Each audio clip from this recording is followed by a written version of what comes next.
ফেলে রাখতে রাখতে এগুলো তো কত ময়লা হয়ে গেছে। আরে আরব এগুলো দিয়ে পড়ায় খেলা করো, আগে আমার সাথে চলো। আরে তুমি ওইটাকে কেন ফেলে দিলে? একদিনে আপনার হাজবেন্ডের জন্য শুট বানানো যাবে না? দেবে দেখুন 5 গুণ দেবো। আরে এটা তো আমাদের বস। Hello sir. আচ্ছা ওনার জন্য আপনি স্যুট বানাবেন, চিন্তা করবেন না, আজকে ওনার স্যুট হয়ে যাবে। তাহলে তাড়াতাড়ি আমার হাজবেন্ডের নাম নিয়ে নে। কোনো প্রয়োজন নেই, ওনার নাম তো আমি আগে থেকেই জানি। মানে ম্যাডাম প্রতিদিন এত স্যুট বানায়, মানুষ দেখলেই তার নাম বলে দিতে পারে। ও আচ্ছা। আরে স্যার আপনি এখানে কেন এসেছেন? আমাদেরকে বলে দিলে তো আমার নিজেকে আপনাকে ঘুরিয়ে দিয়ে আসতাম। আপনাদের দান করা ঘড়ি আমি চাই না, কারণ এখন আমি ভিক্ষা করি না। কি ব্যাপার রিয়া, আমার সাথে ব্রেকআপ করে তুমি ভিখারিকে বিয়ে করে ফেলেছো? কারণ ও তোমার থেকে অনেক ভালো মানুষ। বেবি এসব বাদ দাও, কাল সিপি রোডে ডায়মন্ডের হারে নিলামি হবে, আমার ওই হারটি লাগবে। চিন্তা করো না, ওই হার তুমিই পাবে। কালকে আমরাও এই এক্সিবিশনে যাব।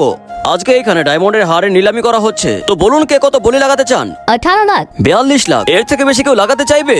মনে হয় এখন আর কেউ বলি লাগাতে চাইবে না। দাঁড়াও, আমি পুরো 32 কোটি লাগাচ্ছি। তাড়াতাড়ি এই হার স্যারকে দিয়ে দাও। এই নিন স্যার আপনার হার। কোনো পেমেন্ট করা ছাড়াই তোমরা এই গরিবটাকে কি করে হার দিচ্ছ? সরি স্যার, কিন্তু আমাদের বস প্রথমেই পেমেন্ট করে দিয়েছে, ও তোমাদের বস।